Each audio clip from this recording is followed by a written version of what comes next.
Hey, welcome to another edition of That One Thing. I am Mark Simmons from Sold by Simmons YVR and Remax Select Properties. And I'm super excited to have my special guest with me today, Faizal Nuraney from Logica Law. Welcome, Faizal. Hi, Mark. How are you? I'm doing well, thanks. Thank you for being here. Yeah, it's great. Thanks for having me. So before we get into that one thing coming from you, tell us a little bit about you and your business and how long you've been practicing law, all that cool stuff. Sure. Yeah. So my name is Faizal Nuraney. I've been a lawyer since 2013. And ever since I was called to the bar in British Columbia, I've worked in real estate as well as corporate and commercial law. Currently, or since only June 2020, we started a new office. So I've had my own practice since 2013 and been sort of growing a book of clients. But since June 2020, my wife and I started our law firm called Logica Law. And we're a law firm of 9 lawyers and 5 staff. Wow. Amazing. Yeah. And so your office, I'm not sure what the right terminology is, but you practice many different ends of law, and one of them is real estate law. Yeah, that's right. In fact, most of the work that we do at our firm is in real estate. Yeah. Yeah. And so, which is why you're an amazing person to talk to about this topic, about that one thing. You've worked with and worked on a lot of deals for a lot of different clients. And so the point of this show is that one thing, a best piece of advice from you, Faizal Nuraney, the lawyer, let's look at someone who's buying a home. So this is for a home buyer's perspective. What is that one thing, that one best piece of advice you can give them as far as a home buyer goes? Yeah, totally. It's a great question. So I find that people that are buying residential real estate don't necessarily always go out and have to see a lawyer. And one thing I find is that the learning curve for what they have to learn when they're buying a home is incredibly steep. There's a lot of different aspects to a real estate transaction. And the one that I find takes the longest to explain and is probably one of the most important pieces of learning is all of the various cost items that are relevant and that come up in a transaction.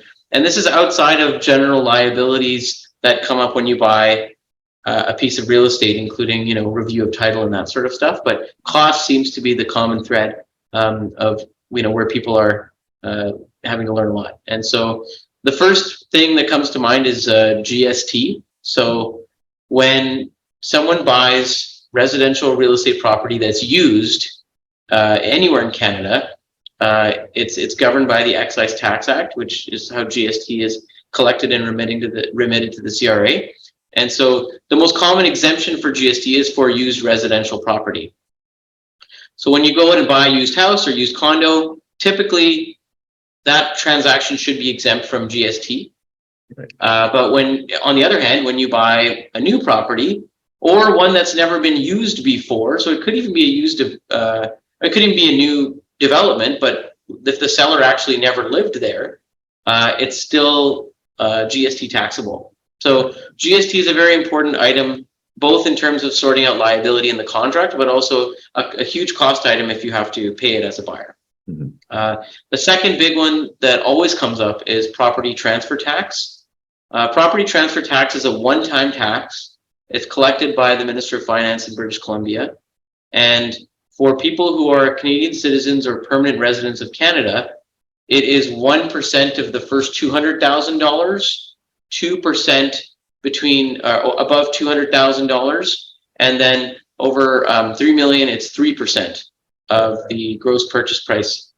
That one, not everybody knows that they have to pay that tax when they actually when we send them the statement of adjustments and they have to see what those cost items are.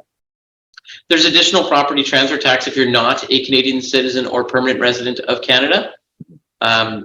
But we'll just stick with that. There's so many different avenues we can go in this conversation. Yeah, no kidding. And then the third categorical item is closing costs. Mm-hmm. So closing costs include, strata, move-in fees. So, a set of bylaws will have a move-in, move-out fee that has to be collected at the time that transfer is titled, or that title is transferred. Another one is one that oftentimes comes up as a surprise is title insurance. So the purpose of title insurance is to protect either a homeowner or a lender against defects during the course of title registration, defects in title, unregistered easements. Sounds like a bunch of jargon, but it comes up most often in a lending scenario. If you go to a TD, RBC, BMO, institutional lender, or a private lender to obtain financing for a purchase, title insurance will be a required cost item that you have to incur.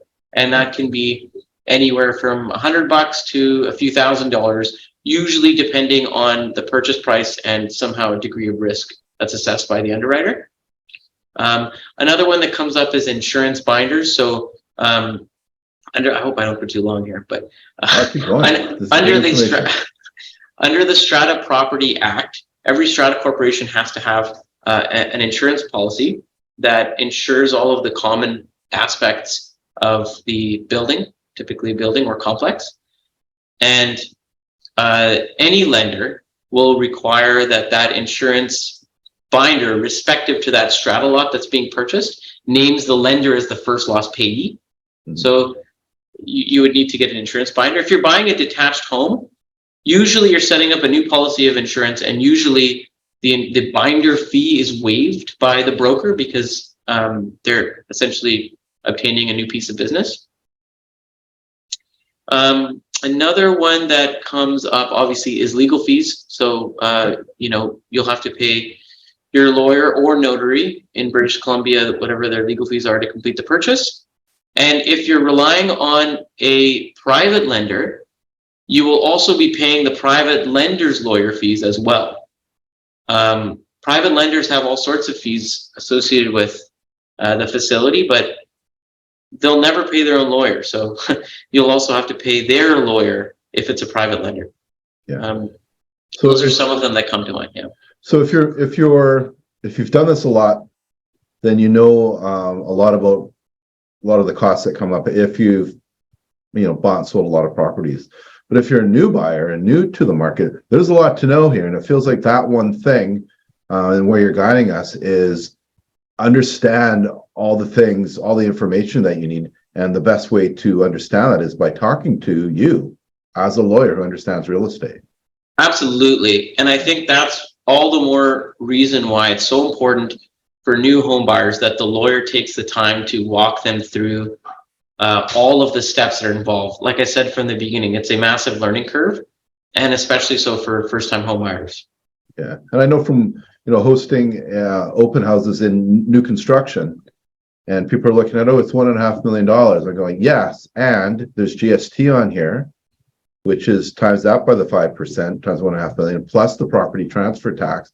So now it's not 1.5 anymore. It's pushing 1.65 or so. And so it really does increase the cost, plus the other, the insurance that you're saying and legal fees and the other things that come up. So knowledge is power. And knowledge will also help if you're buying a home, not be disappointed because you realize that you don't have enough in the end to actually purchase the home, even with the mortgage that you have. So Faizal, how do we get a hold of you? What is your email address? Yeah, my email address is my first name, which for someone with a name like Faizal, you have to spell that. Yeah. And my name is spelled Faizal, which is my first name, and then the name of our firm. So it's at logicalaw.ca. And Perfect. Email is the best way to reach me.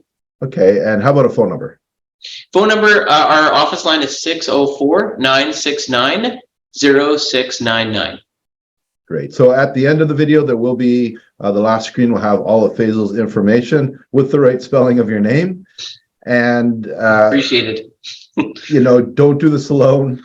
If you're purchasing a property, you need to speak to Faizal. And the disclaimer part, Faizal, is that always do your own due diligence.